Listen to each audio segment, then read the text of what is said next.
Boa noite a todos.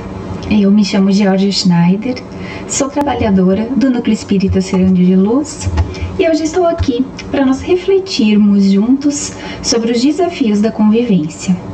E buscando nos harmonizar, vamos fechando os olhos, rogando a Deus, que é nosso Pai maior, que nos envolva em vibrações de equilíbrio, de paz interior, proporcionando assim o ambiente espiritual necessário para que possamos, Senhor, buscar no Evangelho de Jesus o roteiro para as nossas vidas. Que assim seja, graças a Deus. Bem, para o estudo então de hoje, nós pesquisamos algumas obras e também a revista Reformador, que é uma publicação da Federação Espírita Brasileira, e utilizamos a edição do mês de março, agora de 2021. Também obras psicografadas pelo Divaldo Franco, da Amélia Rodrigues, a autora espiritual Amélia Rodrigues, onde ela relata, onde ela conta fatos da vida do Cristo. E ainda também uma obra de Joana de Ângeles, que se chama Garimpo de Amor. E por último, a obra Calma, que é do Espírito Emmanuel, psicografada pelo Chico Xavier. E buscamos também uma palestra do Alberto Almeida, que é um expositor espírita. Nós estamos, então, constantemente expostos a vários níveis, a vários tipos de desafios, e a convivência no cotidiano certamente é um deles. E refletindo sobre esse tema de hoje, muitos questionamentos começaram a surgir. Por que é tão difícil conviver? Será que sou eu o problema? Será que é o outro? Quem eu sou como pessoa interfere nos meus relacionamentos? E como estabelecer então esse convívio mais saudável, mais prazeroso com aqueles que fazem parte das nossas vidas? A proposta não é trazermos uma fórmula ou uma receita de bolo, mas sim, através do Evangelho e da doutrina espírita, trazer um pouco de luz para esse caminho que nós todos precisamos percorrer. E nós iniciamos a reflexão com uma fala de Emmanuel, extraída do livro Calma, onde ele fala: claro que já compreendes que a pessoa querida é um mundo à parte, muitas vezes com sentimentos e raciocínios muito diversos dos teus. Emmanuel, aqui nessa breve fala, nos traz um recurso essencial para o relacionamento saudável, que é a compreensão. Porque é ela que me leva a ver cada indivíduo no patamar em que ele realmente está, nas circunstâncias em que ele está vivendo, no seu nível de consciência, na sua proposta de vida e não na minha.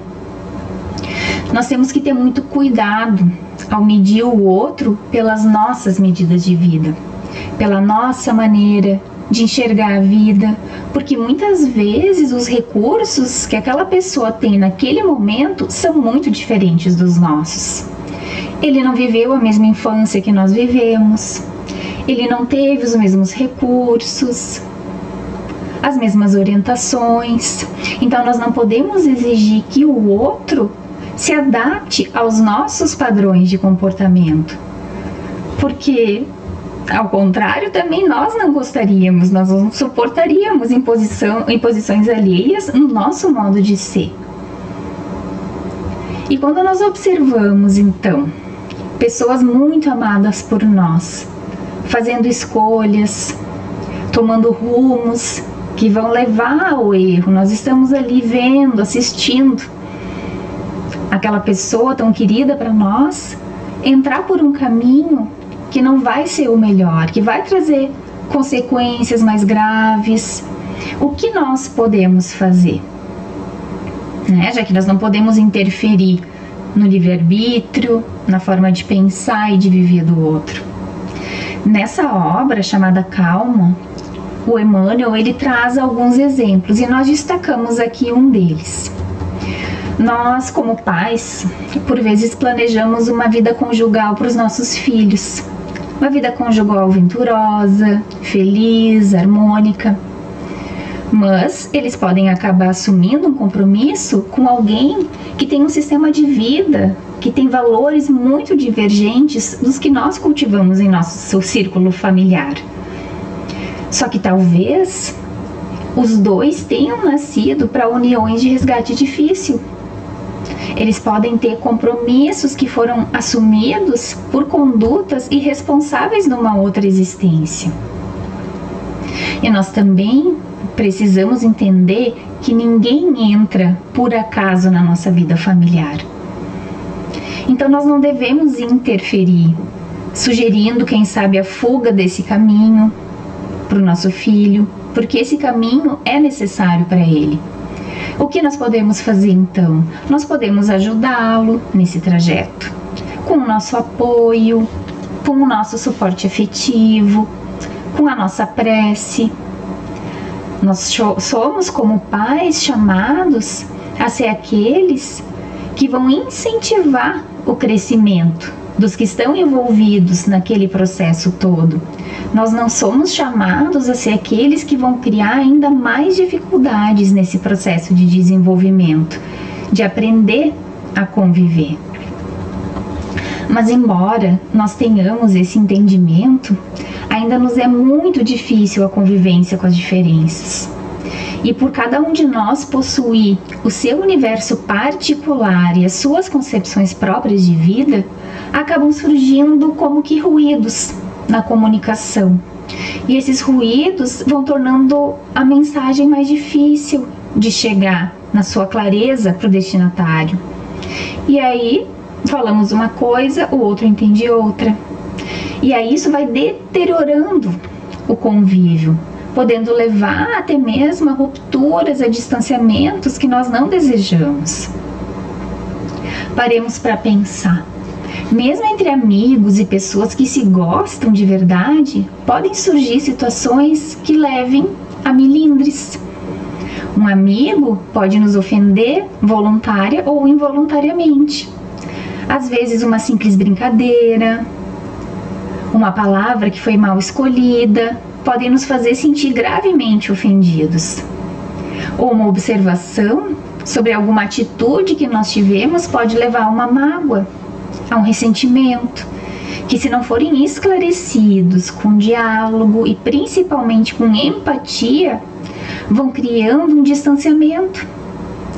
Por vezes, relações que foram muito ricas, que foram tão sustentadoras ao longo dos nossos anos, vão se desfazendo, vão se deteriorando.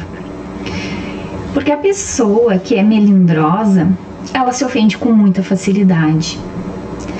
Ela pensa que tudo aquilo que é feito ou que é dito à sua volta se refere à sua própria pessoa. Ela se imagina o centro das atenções, aonde quer que ela esteja. Aquele que se melindra está sempre se ressentindo com o outro, desenvolvendo um sentimento de indignação, de autopiedade. Ele espera ou exige consideração e respeito de todos por ele. Já nos dizia Allan Kardec, na obra que se intitula Obras Póstumas, que a exaltação da personalidade leva o homem a considerar-se acima dos outros, julgando-se com direitos superiores. Melindra-se com o que quer que, a seu ver, constitua ofensa aos seus direitos. Então, quantos desequilíbrios não existem na convivência entre pessoas melindrosas? O outro, aquele que lida com a pessoa melindrosa, ele acaba sempre pisando em ovos. Ele caminha como se estivesse em um caminho desconhecido, porque o melindre, ele é também um instrumento de força para submeter o comportamento do outro. Ele acaba sendo um gerador de tensão, de ruptura nas relações. E aí o que acontece numa relação assim? Acaba não tendo espaço para autenticidade, para o convívio feliz, para a leveza, onde cada um pode ser quem realmente é.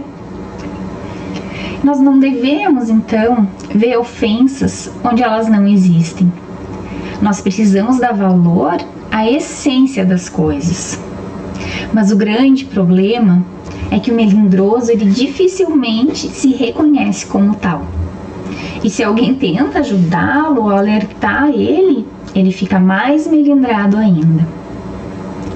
E na obra Cartas e Crônicas, psicografada por Chico Xavier, o irmão X, Humberto de Campos, ele nos traz um depoimento, um testemunho de Belarmino Bicas, que fala da sua própria queda, que ele somente percebeu, infelizmente, após o regresso ao plano espiritual. Então Belarmino vai contando a história dele. Ele conta que ele desencarnou precocemente, com 58 anos, 20 anos antes do que estava previsto no seu planejamento reencarnatório. E afirma ainda que se tratou de um suicídio indireto. Em 20 anos de doutrina espírita, de 1936 até 1956, ele relacionou um total de 16.386 cóleras e mágoas desnecessárias, detalhando então as respectivas causas de cada uma. Na obra ele faz o balanço completo, aqui nós vamos destacar algumas. 1811 em razão de contrariedades em família. 1811 por motivo de desgostos com filhos, genros e noras. 1311 por incompatibilidade nos tratos com os colegas. 315 por ressentimentos com amigos íntimos. 901 por engano ou inquietação diante de pessoas imaginárias ou da perspectiva de acontecimentos desagradáveis que nunca sucederam. Belarmino Bicas então roga ao irmão X para que ele conte a experiência dele para o mundo todo, para que os aconselhe do quanto é importante nós nos prevenirmos de desequilíbrios e enfermidades, da necessidade de tolerância, de serenidade, de perdão. Ele alerta ainda que o mau humor e a reclamação também matam. Então vejam quanto tempo perdido, quanto desgaste inútil. Quem é melindroso normalmente emite uma forte opinião a respeito do outro, embora costume receber críticas de forma negativa, e aí nós vemos que não existe empatia. G.R. Almeida, na obra Filosofia da Convivência, ele nos orienta que nós não podemos dar muita importância às susceptibilidades do melindroso. Nós devemos agir com ele de forma natural, semelhante a como agimos com as demais pessoas. Não devemos virar reféns dos melindrosos, mas, tanto quanto possível, ajudá-los de forma fraterna, na percepção de que o hábito do melindre é extremamente nocivo, incentivando esse amigo, esse companheiro à reeducação dos seus impulsos emocionais. Em realidade, nós todos estamos no limite, não é verdade? Qualquer situação que foge ao habitual pode se tornar em motivo de desentendimento. E aí nós precisamos também nos dar conta de que muitas vezes nós também não pensamos em cada palavra que nós falamos. Então, quanto da nossa falta de cuidado também não está contribuindo para gerar um melindre no outro. Nós precisamos nos questionar quanto à nossa responsabilidade, quanto ao efeito do nosso comportamento, da nossa forma de ser na vida do outro, nas nossas relações. Como eu lido com as minhas emoções, com os meus pensamentos? Como eu me sinto em relação a mim mesmo? Percebo o meu valor? Tenho respeito comigo mesmo? Quanto de amor eu devoto a mim mesmo? A Joana de Ângeles, na obra Garimpo de Amor, ela dedica um capítulo inteiro para nos proporcionar uma belíssima, uma importantíssima reflexão sobre o amor próprio. Ela nos fala que o auto-amor é a maneira mais promissora de ampliar a capacidade de afeto, direcionando para outras formas de vida, para outras pessoas. Jesus já nos ensinou: ama o teu próximo como a ti mesmo. Se eu não me amo, eu não amo o próximo, porque amar o próximo é como amar a si mesmo, na mesma medida e na mesma proporção. O Alberto Almeida, ele nos diz que o amor ao próximo leva a nossa marca, a nossa medida de auto-amor. Então eu sou no trabalho social, na família, com meus amigos, exatamente como eu sou comigo mesmo. Então nós voltamos a refletir sobre esses questionamentos que fizemos há pouco. Qual o meu valor? Se eu não sei o meu valor, se eu não paro para refletir sobre isso, não vou saber enxergar o valor do outro. Eu me respeito? Se eu não me respeito, se eu não respeito quem eu sou, eu não vou respeitar o outro. Eu sinto amor por quem eu sou, por tudo aquilo que eu já conquistei. Se eu não me amo, como amar o outro?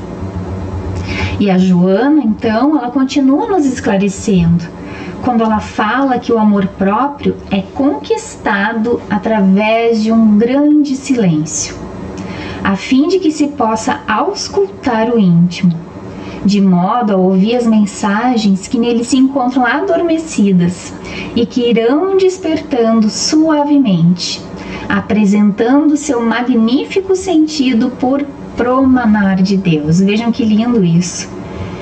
Então o nosso desafio é exatamente o auto-amor, que começa pela seguinte pergunta: quem eu sou? Nós amamos em profundidade quem nós não conhecemos?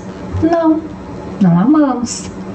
E para conhecermos alguém, nós precisamos nos aproximar. Por isso é que nós precisamos fazer esse movimento de aproximação conosco mesmos, como nos propõe Santo Agostinho, na questão 919A de O Livro dos Espíritos, fazendo perguntas a nós mesmos. Como eu me saí hoje? O que eu fiz de bem? O que eu fiz de bom nesse dia? Onde que eu escorreguei? E é nesse caminho para dentro que nós vamos ganhando uma estrutura interior para poder então ser com o outro, com o grupo, com a multidão. E a Amélia Rodrigues, ela nos conta de uma forma muito tocante que antes de iniciar o seu ministério público, Jesus foi em busca do deserto, a fim de mergulhar no silêncio, que a muitos atemoriza, mas que para ele era pauta para que aparecessem as notas melódicas do pensamento divino, na ausência de ruídos. Jesus buscou o deserto para se inebriar de vida e, adaptado ao silêncio das pedras, suportar o vozerio da ignorância humana, vestida de vaidade cultural e presunção da exegese religiosa. Nós vemos aqui que Cristo buscou o deserto, o silêncio íntimo, para se preparar para o seu ministério público, para a convivência com a multidão. Mas nós, de modo geral, temos medo desse deserto. Não suportamos o silêncio, porque nós não estamos acostumados a conviver conosco mesmos. Nós não sentimos prazer na nossa própria companhia. Não nos sentimos acolhidos por não acolhermos a nós mesmos como nós somos.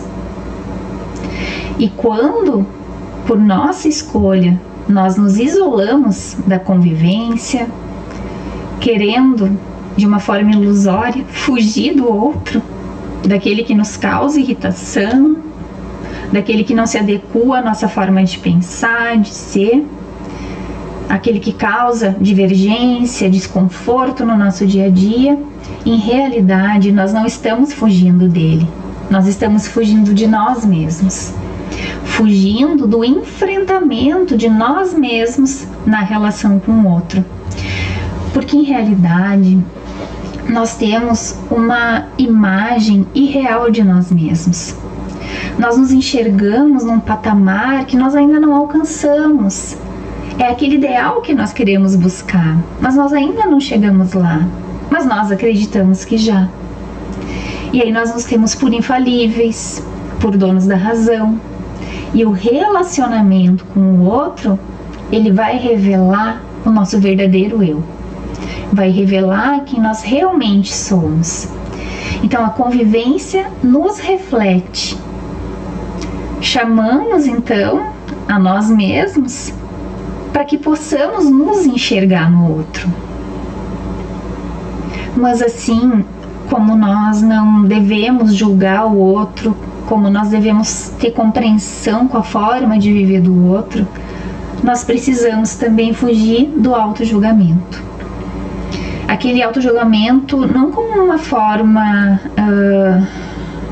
de enxergar quem nós somos e buscar trabalhar com tranquilidade isso em nós, mas é aquele auto-julgamento como uma forma de culpa, de punição, de menos-valia.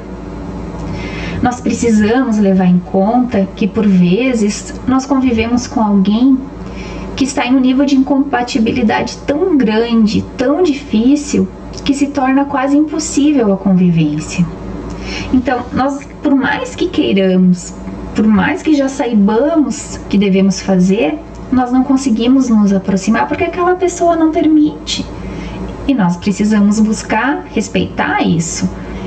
Nesse caso, nós não podemos cobrar uma atitude que está fora do nosso nível de possibilidade e do outro também.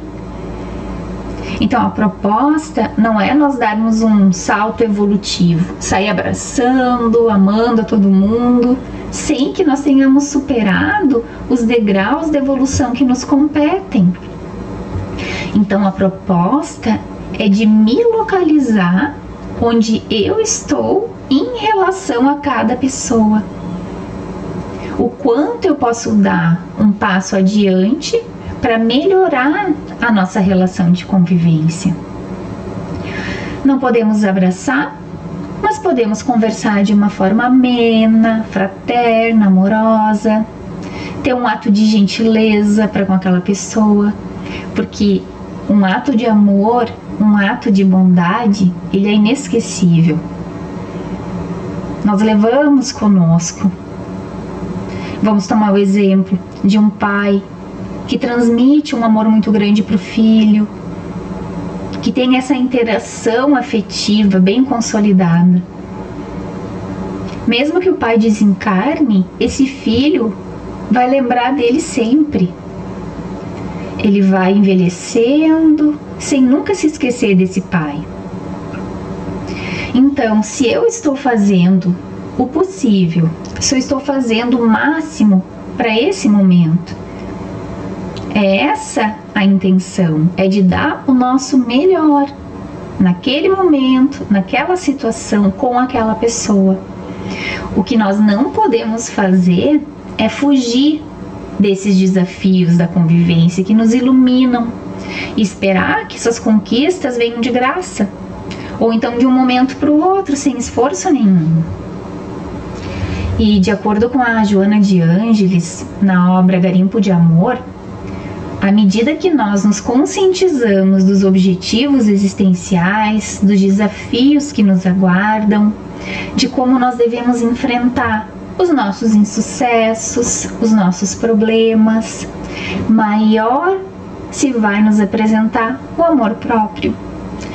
Porque esse amor por nós mesmos vai nos induzir a não cometermos mais os mesmos desvarios de antes, ao narcisismo desenfreado, à desconsideração dos nossos potenciais de realização.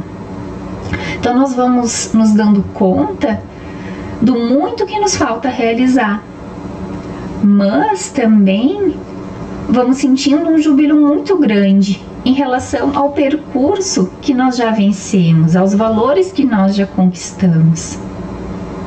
Percebemos que muito ainda nos falta para atingir a meta que nós estabelecemos, mas isso não nos impede de avançar sem cessar, ganhando espaço pela essa estrada da evolução, que é infinita, que nós percorremos como espíritos imortais que somos. Então, induzidos a esse aprimoramento, nós vamos nos tornando mais tolerantes com os defeitos do nosso próximo, mesmo não concordando com certas atitudes infelizes que eles possam ter. Nós não nos transformamos em julgadores, porque nós conhecemos as dificuldades, nós já passamos por ela, por esses entraves que nós defrontamos nesse embate do autocrescimento, da autoiluminação. Por nos amarmos, então, quando formos humilhados, não vamos nos sentir mais diminuídos. Quando exaltados, não vamos acreditar em superioridade pessoal. Não vai ter espaço para melindres, para ressentimentos. Porque nós vamos saber do nosso valor, da posição que ocupamos. Então, lugar de boa convivência não é lugar onde convive pessoas perfeitas e irretocáveis, porque nesse mundo não existe perfeição nesse nível. O nosso mundo é imperfeito, nós ainda somos imperfeitos. Lugar de boa convivência em um mundo imperfeito como o nosso é um lugar onde a compreensão, a tolerância imperam, quando se aceita o outro na sua diferença ou então na sua limitação. Vamos parar para pensar. Quem conviveu com Cristo? Outros espíritos tão evoluídos quanto ele? Que já praticavam o que ele praticava? Não. Jesus conviveu com aqueles que eram doentes do corpo, da alma. Ele partilhou os seus dias com homens rudes, com homens ignorantes. Jesus foi incompreendido.